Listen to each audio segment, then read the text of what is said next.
예, 서울 중랑구갑 서영교 의원입니다. 대한민국이 어렵습니다. 지금 참 어려워요. 코로나 때도 이렇진 않았는데 대한민국 경제가 다 망가졌어요. 작년에는 세수 부족이 약 56조입니다. 대한민국에 600조 예산 정도 써야 되는데 그중에 56조가 부족해요. 올해는 조금 나아진다고 하는데 그래도 올해도 30조가 부족하답니다. 이러면 대통령은 공익을 실현할 의무가 있고 국민의 경제를 살릴 의무가 있고 그래서 노력해야 돼요. 그런데 이제 국민의 마음이 다 떠났어요. 대통령의 지지율이 최근에 24%라고 합니다.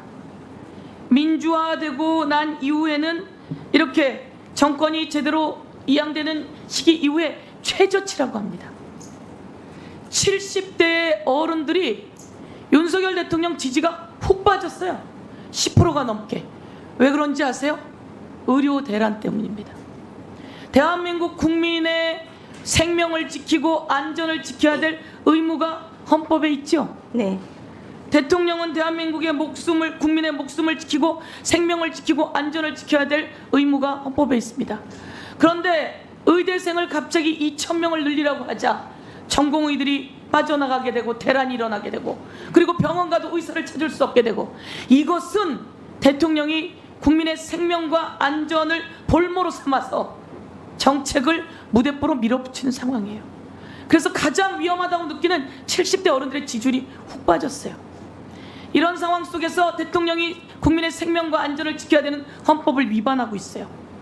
그리고 자기 부인의 디올백과 같은 상황을 무마하기 위해서 권익위는 황당무계한 논리를 펼치고 있어요. 국가의 기관이.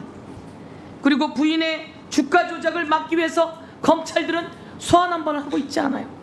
이런 거 다 헌법 위반입니다.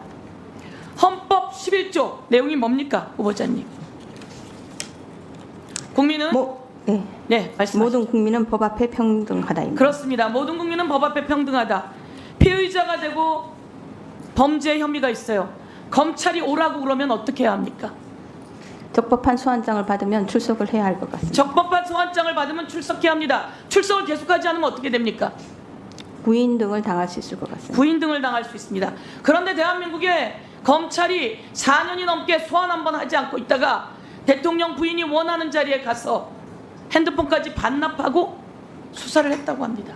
이런 일은 대한민국 역사상 있을 수가 없는 일입니다. 국민은 모든 법 앞에 평등하다. 헌법 11조입니다. 그런데 모든 법과 같았습니까?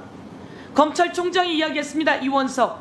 특혜도 없어야 되고 성역도 없어야 되고 예외도 없어야 된다.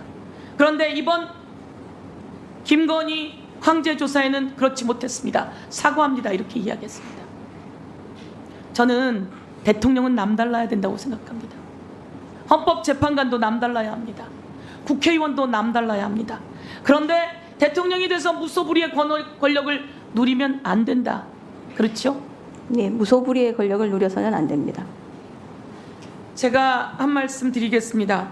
이번에 검사들 중에 탄핵 대상이 되고 있는 검사들이 있습니다. 그런데 이 검사가 장시호라고 하는 피의자하고 지금 검사가 유부남이에요.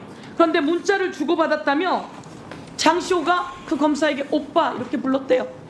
그런데 이 검사가 오케이 이렇게 또 답을 해요. 이거 외에 검사가 장시호를 수사하는데, 제가 후보자님 판사님을 하셨으니까 판결이 났어요. 1심 판결이 났어요. 그 다음에 검사가 피의자를 검사실로 불러내면 됩니까, 안 됩니까? 적절하지 않은 것 같습니다. 적절하지 않죠. 12월 6일 날 법정 구속이 됐어요. 1심이 끝났어요. 그런데 그 뒤에 일요일만 한 번, 두 번, 세 번, 네 번, 다섯 번, 여섯 번, 일곱 번, 여덟 번, 아홉 번, 열 번, 크리스마스 날까지 김영철 검사가 이 장시호라고 하는 피해자를 불러요. 1심이 끝나고 났는데 이러면 부적절한 관계가 나타나고 있고, 이러면 이 검사 자격이 없다고 저희는 판단한 겁니다. 그래서 탄핵 대상이라고 보는데 대한민국의 검찰총장도 법무부 장관도 이에 대해서 징계도 하지 않고 조사를 하지 않아요. 그런데 이런 내용이 온 세상에 다 드러나게 됐어요. 누구에 의해서? 이 피의자였던 장시호의 절친에 의해서. 이런 내용을 가지고 우리는 이런 검사는 대한민국의 공무원으로서 검사의 자격이 없다 이렇게 판단을 하고 탄핵을 준비하고 있는 것입니다. 법무부 장관도 검찰총장도 하지 않으니 국회가 갖고 있는 그 임무를 써야 하고 그 임무를 써야 하는 것은 의무이다 이렇게 쓰고 있으니 이 부분에 대해서도 정보가 제한되어 있으리라고 생각합니다. 그래서 제가 우선 일부의 정보를 드리니 많은 정보를 들어보시고 세상의 이야기를 들어보시고 잘못된 공무원은 헌법재판소에서 할 수 있는 일이라면 그 역할을 해주시길 바라겠습니다. 네, 잘못된 일에 대해서는 엄단해야 된다고 생각합니다. 네, 이상입니다. 네, 수고하셨습니다. 다음은 장동윤 의원. 잠시 주목해 주시기 바랍니다. 구독자분들에게 특별한 선물을 준비했는데요. 제가 항상 여러분들 때 강조드리는 말씀이 있습니다. 이슈와 뉴스만 꾸준히 챙겨보셔도 충분히 돈을 벌 수 있다고 말씀드리는데요. 여기 보이시는 채널의 영상을 보시면 어떤 생각이 드시나요? 그냥 눈에 보이시는 뉴스와 영상만 보시고 아무 생각이 없으신가요? 그렇다면 저는 잘못된 것이라고 말씀드리고 싶습니다. 그 이유가 무엇이냐면 제가 8월 초에 뭐라고 말씀드렸나요? 지금은 바이오에 관심을 가져야 한다라고 뉴스만 보고 넘기지 마시고 투자를 직접적으로 생각해봐야 한다고 말씀드렸는데요. 이런 썸네일들과 영상을 통해서 충분히 구독자님들께도 전달이 되셨을 겁니다. 이런 바이오 이슈가 되었을 때 부자들은 어떻게 생각할까요? 바이오 관련주는 무엇이 있는지, 어떤 종목이 가장 좋을지, 어디에 투자해야 돈이 몰릴 수 있는지 자연스럽게 생각한다고 말씀드렸습니다. 지난번에 구독자분들과 함께하는 주식으로 수익 내기를 진행했었는데요. 100% 무료로 진행을 했고 이 사진을 보시면 아시겠지만 구독이라는 문자 메시지를 남겨주신 모든 시청자분들께 이렇게 바이오 관련주 중에 가장 급등할 확률이 높은 딱 한 종목을 드렸습니다.